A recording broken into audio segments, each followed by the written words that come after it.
All right, everyone, here we are, Wednesday the 20th of August. The big day has arrived. It's the first leg of Celtic's Champions League playoff qualifier against Kairat. And my job for today is to get you up for the game. I've got lots of information to impart on you. Lots been said by Brendan Rodgers, not just to do with tonight's game actually, but a lot of other interesting stuff.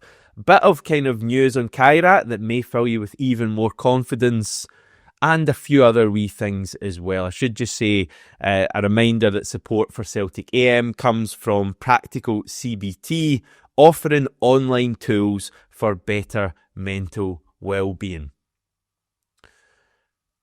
You know what? I've had it. I've had enough. Boo!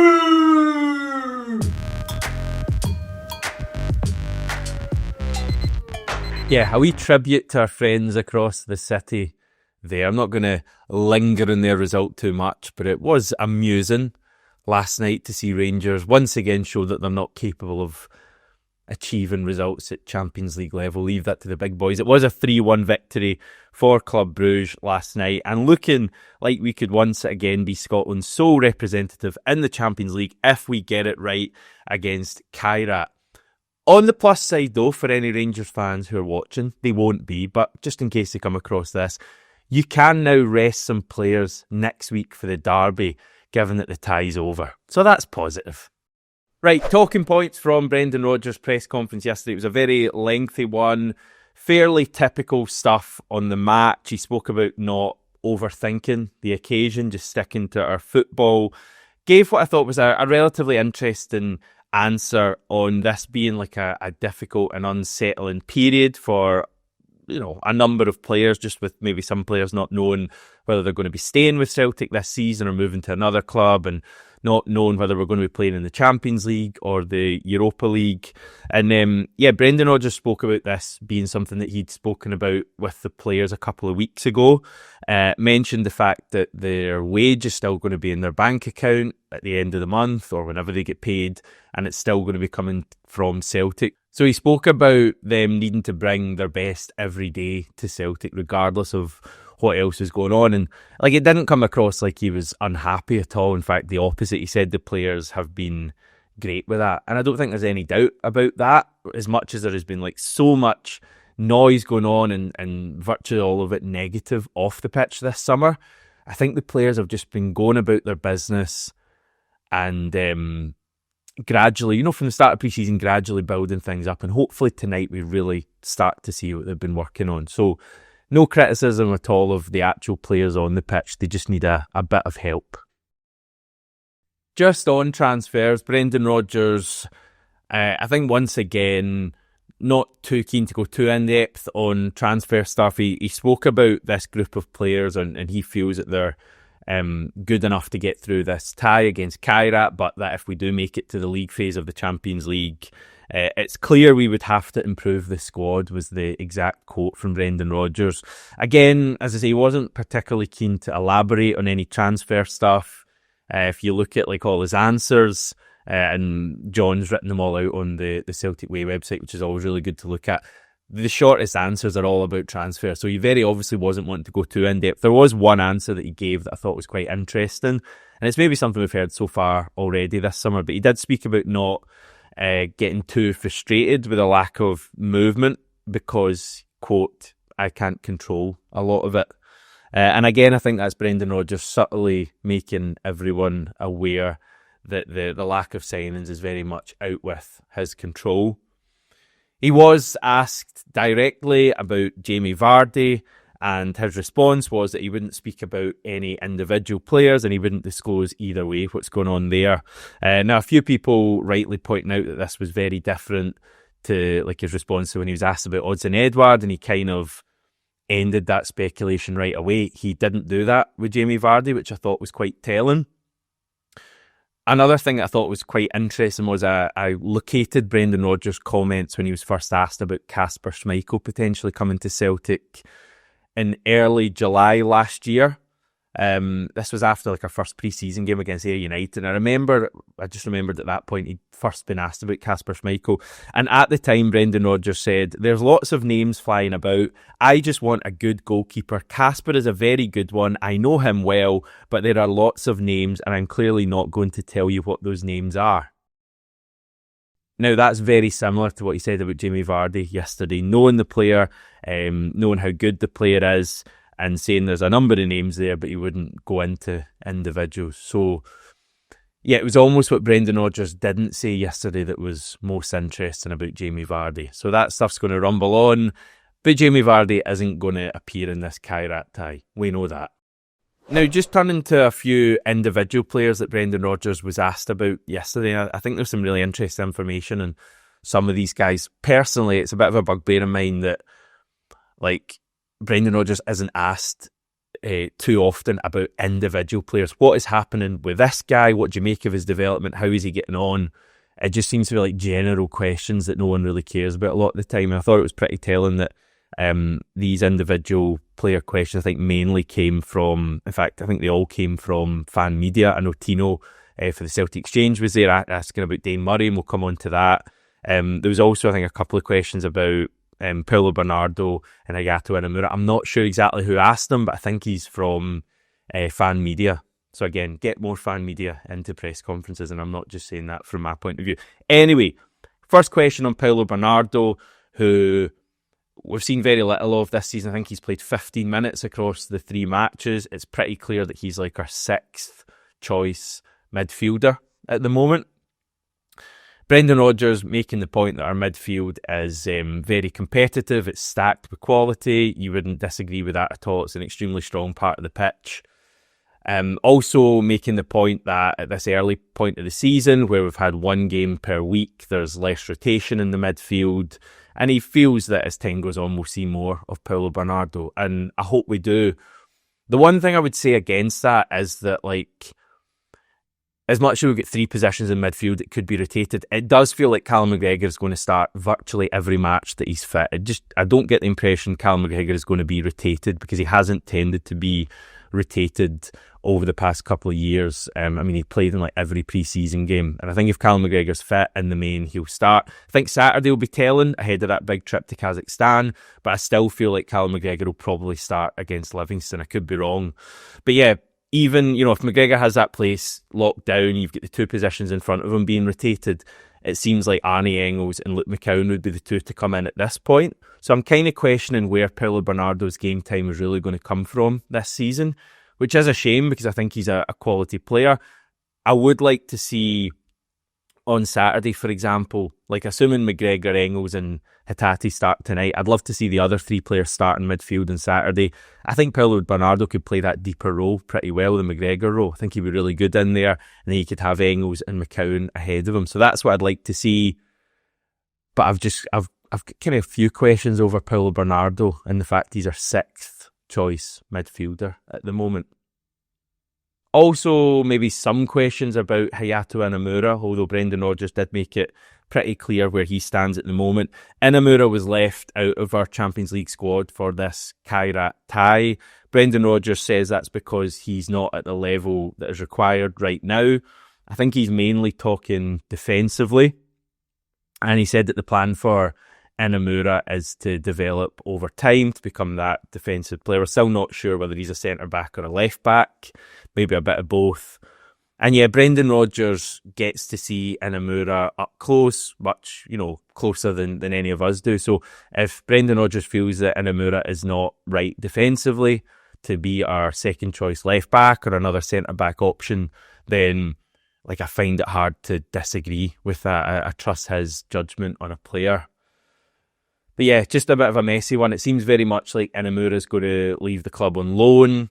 We'll wait and see news on that. But if he is indeed leaving, clearly we need to sign another left back who can vie with Kieran Tierney, because Liam Scales being our 2nd choice left back this season is not acceptable. And as time goes on, with like less than 2 weeks now of the window to go, it is a fear, I think, that we end up with Liam Scales as our 2nd choice left back. Also, just a wee bit about Dane Murray.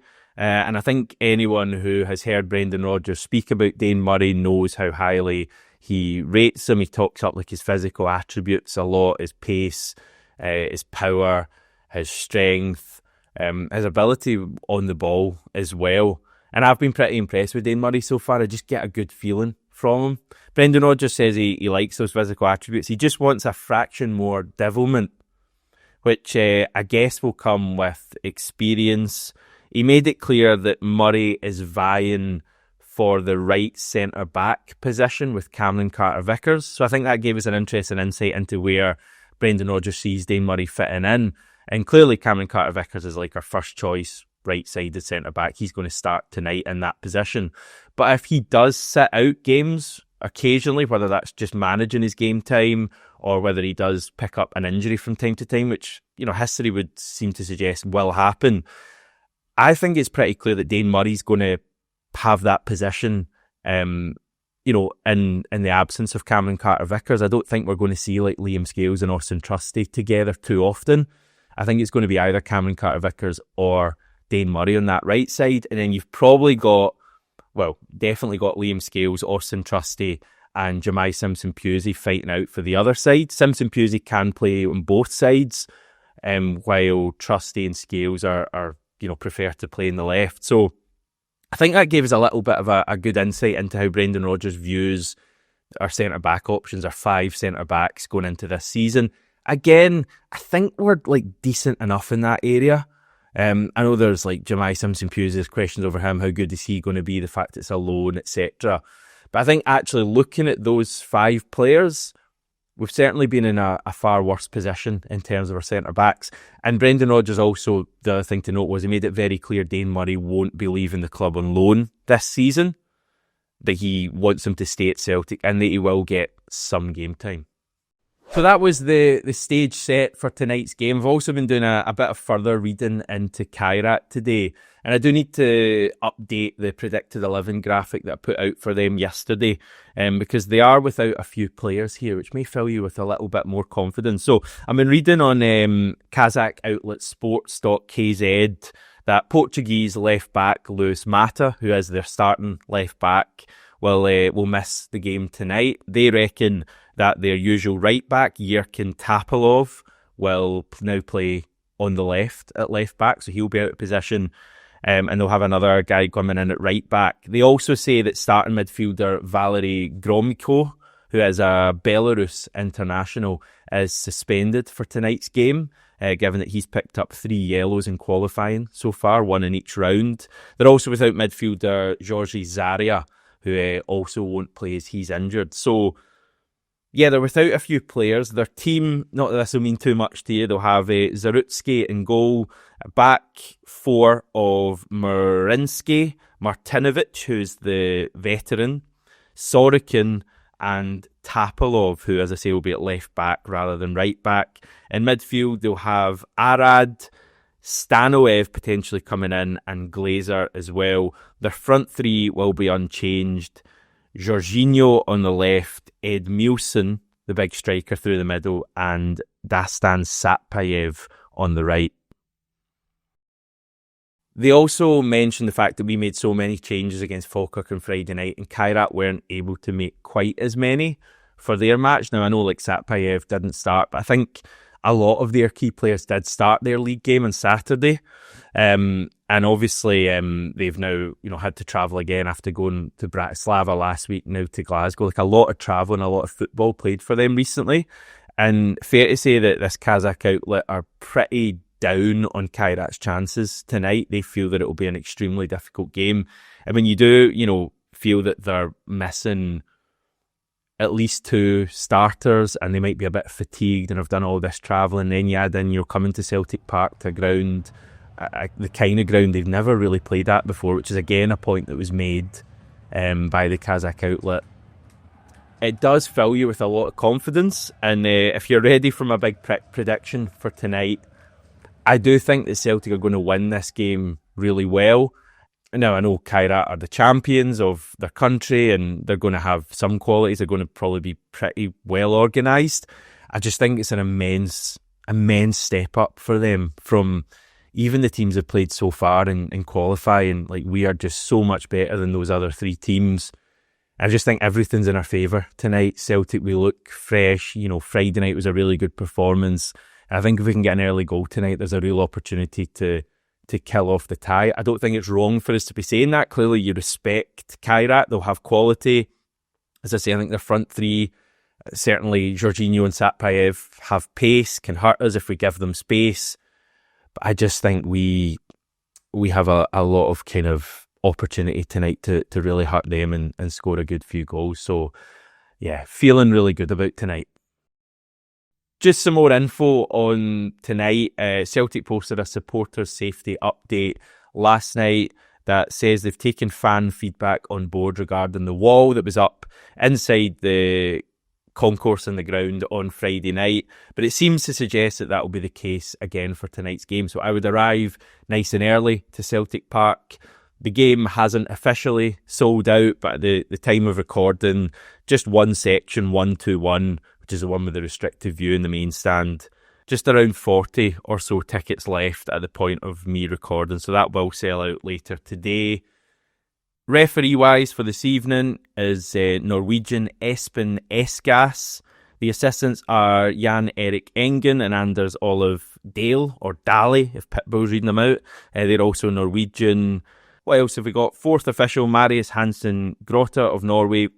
VAR will be Dennis Higler of the Netherlands, and assistant VAR is Erwin Blank from the Netherlands. I was looking at Esgas, the referee, and he's refereed 2 Celtic games before. Both finished 3-1, one in our favour and one went against us. He was in charge for a 3-1 loss against Leipzig in the Champions League in Germany back in 2022. Don't remember anything majorly controversial that game. That was a tough night though. I was there in Leipzig. And he also took charge of our home Europa League win over Rennes in 2019. Again, that finished 3-1. The game tonight is live on TNT Sports 1 if you're in the UK. I know that here in Australia, just for any Australians, people living in Australia, I'm talking to Stan Sport, have the game tonight, so you can check that out there. And I was just checking, next week's return leg in Almaty will be live on Amazon Prime because they have the rights to the Tuesday night game. So, yep, enjoy the game tonight. I do think Celtic will do the business. I think we'll win comfortably and hopefully feel really good about our trip to Almaty next week. It's over to the players to deliver though. It's a big night, really big night. If you fail tonight, then the pressure is massively on and we don't want to have to deal with the hurt if we don't make it to the Champions League. But nice positive thoughts. In terms of the channel, video will be out first thing tomorrow. I believe Paul and Scott are going to join me for that. So we'll chat to you then.